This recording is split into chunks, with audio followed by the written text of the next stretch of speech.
रहे हैं आप, मैं हूं आशीष त्रिपाठी आपके साथ। और शुरुआत बुलेटिन की इस वक्त की बड़ी खबर से सीधी से आ रही एक बड़ी खबर, जहां सीधी में तेज रफ्तार का कहर देखने को मिला। बस अनियंत्रित होकर पेड़ से जा टकराई। दरअसल बस में 2 दर्जन से अधिक यात्री सवार थे जिन्हें चोट आई है।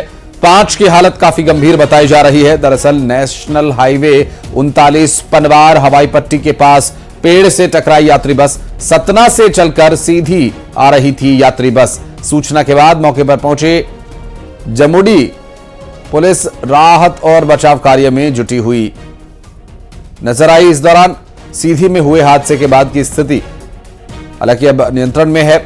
सभी घायलों को अस्पताल में भर्ती कराया गया है और बस अनियंत्रित होकर पेड़ से जा टकराई थी। बस में करीब 2 दर्जन यात्री सवार थे जिन्हें चोट आई है, जबकि इनमें से 5 की हालत काफी गंभीर बताई जा रही है। सतना से चलकर सीधी आ रही थी ये बस। जमोडी पुलिस राहत और बचाव कार्य में जुटी। मौके पर पहुंचकर घायल यात्रियों को रेस्क्यू किया गया। इसमें से यह बस अनियंत्रित होकर एक पेड़ से टकरा गई थी, जिसमें 2 दर्जन से अधिक यात्री सवार थे जिन्हें चोट आई है।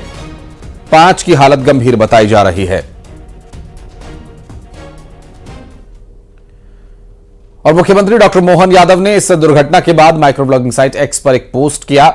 सतना से सीधी आ रही यात्री बस दुर्घटनाग्रस्त होने से कई यात्रियों के घायल होने का समाचार प्राप्त हुआ। उन्होंने लिखा कि दुर्घटना को लेकर मैं लगातार जिला प्रशासन के अधिकारियों से संपर्क में हूं। सभी घायलों को सीधी जिला अस्पताल में भर्ती कराया गया है, जहां उन्हें समुचित इलाज की व्यवस्था की गई है। घायलों के शीघ्र स्वास्थ्य लाभ की कामना करता हूं। मुख्यमंत्री डॉक्टर मोहन यादव ने माइक्रो ब्लॉगिंग साइट एक्स पर एक पोस्ट के माध्यम से यह लिखा कि घायलों के समुचित इलाज की व्यवस्था की गई है, अस्पताल में भर्ती करा दिया गया है और इस दुर्घटना को लेकर जिला प्रशासन से स्वयं मुख्यमंत्री डॉक्टर मोहन यादव संपर्क बनाए हुए हैं। और इंदौर में निजी कंपनी के ऑपरेशन मैनेजर ने आत्महत्या कर ली। दरअसल नौकरी जाने के डर की वजह से उसने फांसी लगाकर आत्महत्या कर ली। पुलिस ने शव को पोस्टमार्टम के लिए भिजवाया है। दरअसल लसूड़िया थाना पुलिस पूरे मामले की जांच पड़ताल में जुटी हुई है। एक मैनेजर जो कि नौकरी जाने के डर से मौत को गले लगा लेता है, ऑपरेशन मैनेजर ने फांसी लगाकर आत्महत्या कर ली।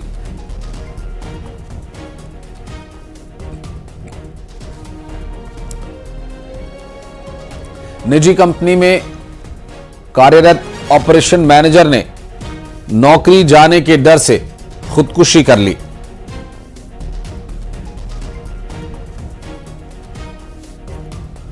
और आखिर ऐसा डर उसे क्यों पनपा, क्या कारण था कि उसे इस बात का डर था कि कहीं उसकी नौकरी ना चली जाए, जान भले ही चली जाए? क्या ये पूरा घटनाक्रम सोचने पर मजबूर नहीं करता? एक निजी कंपनी में कार्यरत फ्लोर मैनेजर, ऑपरेशन मैनेजर, जिसने इस बात से मौत को गले लगा लिया कि कहीं नौकरी ना चली जाए। नौकरी जाने के डर से खुदकुशी कर लेना, यह बेहद दुखद मामला। दरअसल निजी कंपनी में ऑपरेशन मैनेजर था मृतक। शैलेंद्र हमारे सहयोगी इस वक्त जुड़ गए हमारे साथ, उनसे बात करेंगे। शैलेंद्र, क्या डिटेल मिल पा रही है? आखिर ऐसा क्यों इस शख्स को लगा कि उसकी नौकरी जा सकती है? नौकरी जाने के डर से खुदकुशी ही कर ली?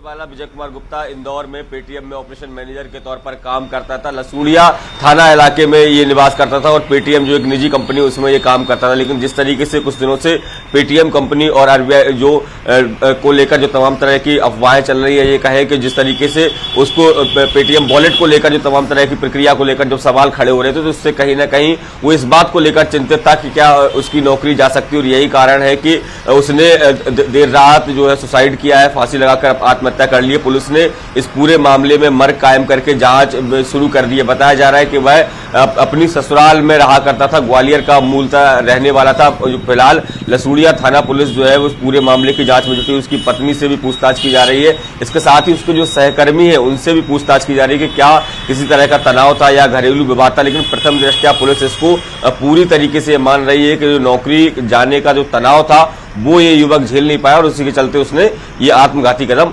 उठाया है। जी बहुत शुक्रिया आपका इस पूरे मामले पर जानकारी देने के लिए शैलेंद्र। और ये चूंकि जो पूरा घटनाक्रम है निश्चित रूप से ये एक ऐसी परिस्थिति यहां पर इस शख्स के सामने बनी, हालांकि नौकरी अभी गई नहीं थी, सिर्फ इस बात का भय इस शख्स को था कि हो सकता है कि नौकरी चली जाए। अब यहां पर देखने वाली बात यह है कि एक शख्स जो कि प्राइवेट जॉब करता है, ऐसे शख्स को, और एक एक्सपीरियंस्ड ये शख्स है जिसे कोई दूसरी नौकरी भी मिल सकती थी या और भी कोई काम करके वो अपना जीवन यापन कर सकता था, लेकिन ऐसी परिस्थिति में कि नौकरी जा सकती है, सिर्फ इस बात की शंका से मौत को गले लगा लेना चिंता का कारण है। और इस पूरे मामले को लेकर जो स्थिति है वो गंभीर बनी हुई है और सोचने की बात है। बहुत शुक्रिया आपका शैलेंद्र इस पूरे मामले पर जानकारी देने के लिए। और बढ़ते आगे, न्यूज 18 की खबर का बड़ा असर हुआ, जहां श्योपुर में पिता को पीटने वाले शख्स पर मामला दर्ज किया गया।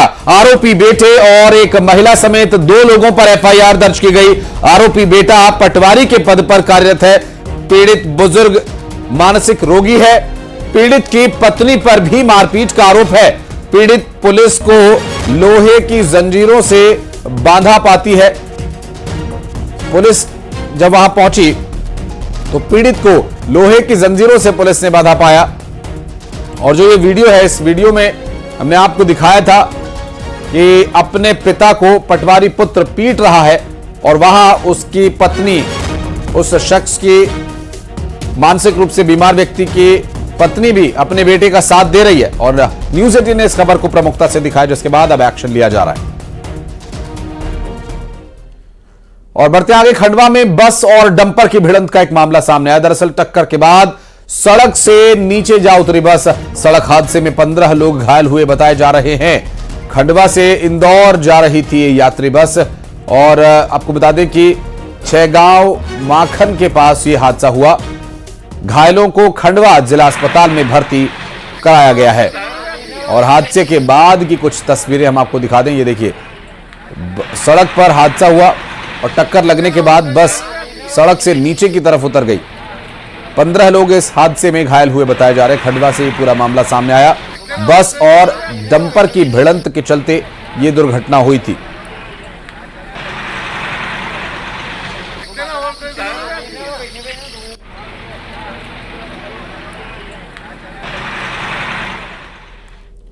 और मध्य प्रदेश में मौसम लगातार बदल रहा है। जी हां, खंडवा, नर्मदापुरम, हरदा और टीकमगढ़ में तेज बारिश और ओलावृष्टि हुई है। नर्मदापुरम के इटारसी और सिवनी मालवा के कई इलाकों में ओले गिरे, जिसके चलते गेहूं की फसल को नुकसान हुआ।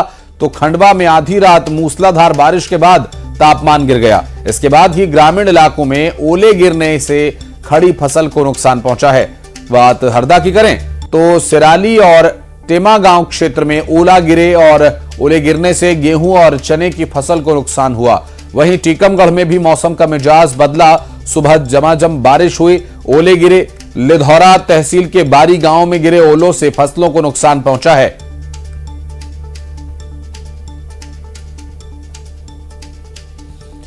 तो सभी जगह बारिश हो रही है, ओलावृष्टि हो रही है, जिससे किसानों को नुकसान यहां फसलों का हो रहा है।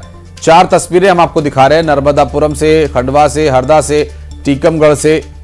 तो टीकमगढ़, खंडवा, नर्मदापुरम और हरदा से ये 4 तस्वीरें इस वक्त आपकी टीवी स्क्रीन पर आप देख पा रहे हैं कि बारिश के बाद जो ओलावृष्टि हुई है उससे यहां किसानों को नुकसान पहुंचा है, चाहे वो गेहूं और चने की फसल हो या फिर सब्जी बोने वाले किसान हो, उन्हें भी नुकसान पहुंचा है। खंडवा में स्थिति और भी ज्यादा खतरनाक बन गई थी उस वक्त जब भारी ओलावृष्टि हुई है और काफी तादाद में ओले गिरे हैं। नर्मदापुरम, हरदा और टीकमगढ़ में भी कमोबेश ऐसे ही हालात देखने को मिले। ओला गिरने से तापमान में भी गिरावट आई है और जो खड़ी फसल है खेत पर, उसे भी नुकसान पहुंचने की आशंका है। बहरहाल अभी 1 से 2 दिन इसी तरह से मौसम रह सकता है, ऐसा पूर्वानुमान जताया जा रहा है।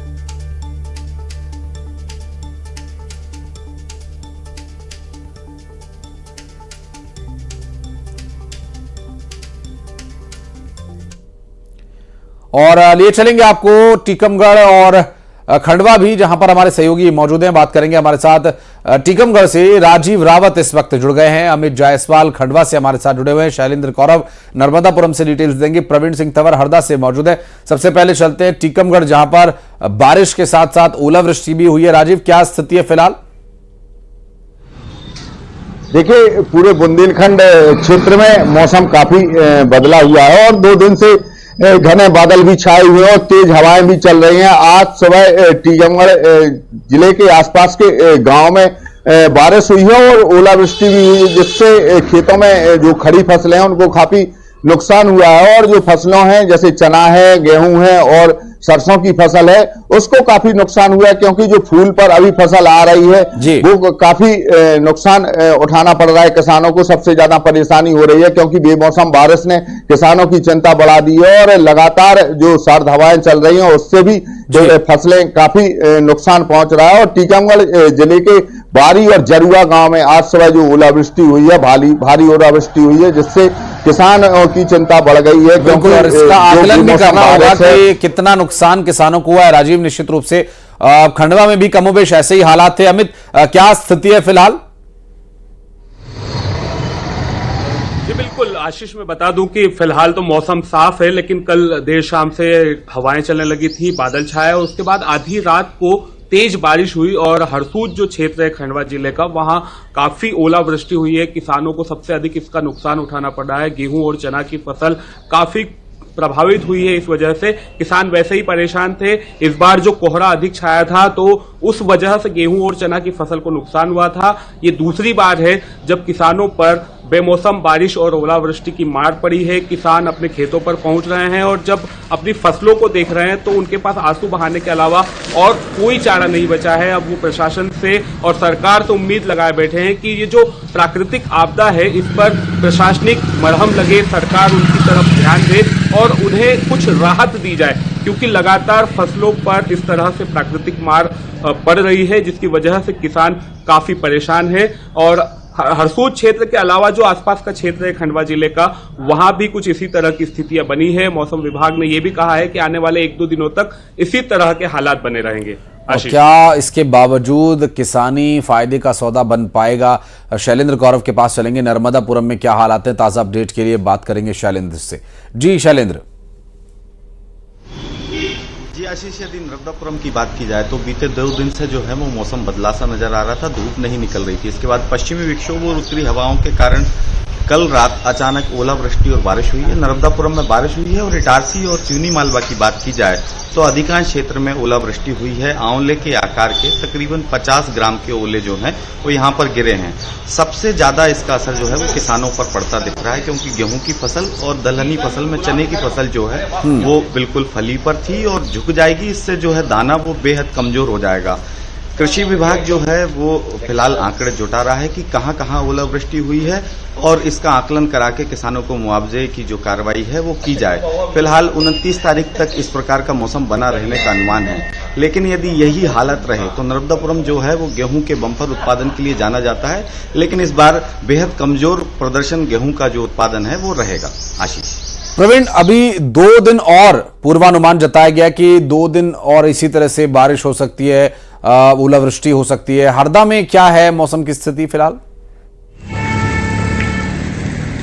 जी हाँ, फिलहाल हरदा में जो मौसम है वो उमस भरा है, तो जिससे संभावना लग रही है कि यहाँ पर बारिश हो सकती है। बीती रात भी अगर हम बात करें तो जो सिराली जो हरदा जिले का क्षेत्र है, टेमागांव क्षेत्र है, वहाँ पर आंवले के आकार के ओले गिरे थे और इससे जो रबी की मुख्य फसलें हैं गेहूं और चना, उस पे नुकसान की आशंका जो है किसान जता रहे हैं। हरदा जिले में लगभग 2.25 लाख हेक्टेयर में जो है रबी फसलों की बुआई की गई है, जिसमें मुख्य रूप से गेहूं और चने की फसल की बुआई यहाँ पर किसान करते हैं। हरदा जिला जो है पूरे प्रदेश में मिनी पंजाब के नाम से जाना जाता है गेहूं उत्पादन की। और अगर हम यहाँ किसानों की परेशानी की बात करें तो अभी यहाँ पर किसान भारी संकट में है, क्योंकि जो चना फसल थी उसमें जड़ सड़न रोग लग गया था, जिसके कारण लगभग 80% फसल यहाँ पर हरदा जिले में चने की फसल को नुकसान पहुँचा है। और अब उसके बाद जो है ये जो आसमानी बारिश जो आफत है वो जो फसलों पर बरसी, तो निश्चित तौर पे इस पर गेहूँ की फसल को भी नुकसान हो सकता है। तो किसान इस पूरे मामले में जो है अधिकारियों से, जो राजस्व विभाग है उनसे जो है नुकसान के आकलन की बात यहाँ कह रहे हैं। आशीष जी, हरदा जिला जो है पूरे देश में, प्रदेश में नहीं देश में ही जो है अपने बेहतर उत्पादन के लिए जाना जाता है, लेकिन जिस तरीके से लगातार इस वर्ष जो रबी का जो सीजन है उसमें ऐसा लग रहा है कि हरदा जिले के किसानों को जो है किसी की नज़र लग रही है। यही कारण है कि पहले चने की फसल प्रभावित हुई और अब गेहूं की फसल पर भी खतरा मंडरा रहा है। जी बिल्कुल, और इस खतरे से कैसे उबर पाएंगे किसान, ये भी एक बड़ा सवाल बना हुआ है। बहुत शुक्रिया आप सभी का इस पूरे मामले पर जानकारी दर्शकों तक पहुंचाने के लिए। बढ़ते हैं आगे और बात करेंगे रतलाम मंडी में लहसुन के बंपर आवक की।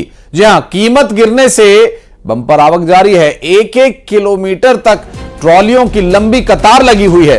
पावर हाउस रोड पर लगातार जाम लग रहा है। लहसुन के दाम 5 और 10 हजार रुपए तक पहुंच गए। 32,000 से 5 से 10,000 तक पहुंच सकता है दाम। और यहां देखिए, ये जो तस्वीर आप देख रहे हैं, ये मंडी के बाहर इंतजार में खड़े ट्रैक्टर ट्रॉलीज हैं जो अपनी बारी का इंतजार कर रहे हैं कि उन्हें कब मौका मिले और मंडी में जाकर वो अपना लहसुन बेच सकें। और बंपर आवक होने की वजह से दाम गिरे या दाम गिरने की वजह से बंपर आवक हुई, अब ये तो एक दूसरे का पूरक प्रतीत हो रहा है। लेकिन लंबी कतार लगी हुई है, लहसुन ले लेकर के किसान पहुंच रहे हैं और मंडी के बाहर अपनी बारी का इंतजार कर रहे हैं। और बढ़ते आगे, हरदा में पिस्टल लहराने का एक वीडियो वायरल हुआ। दरअसल पिस्टल को लोड करते हुए दिखाई दिया बदमाश और वीडियो में नजर आया। वीडियो में दिखने वाला बदमाश आदतन अपराधी है और पुलिस ने 2 बदमाशों को गिरफ्तार भी कर लिया है। इस संबंध में एक पिस्टल और 2 कारतूस भी इनके पास से मिले हैं। छिपावर थाना पुलिस पूरे मामले में कार्रवाई कर रही है। हथियारों का प्रदर्शन करना और उसका सोशल मीडिया पर इस तरह से वीडियो अपलोड कर देना, ये आपको सलाखों के पीछे पहुंचा सकता है, तो इससे बचें।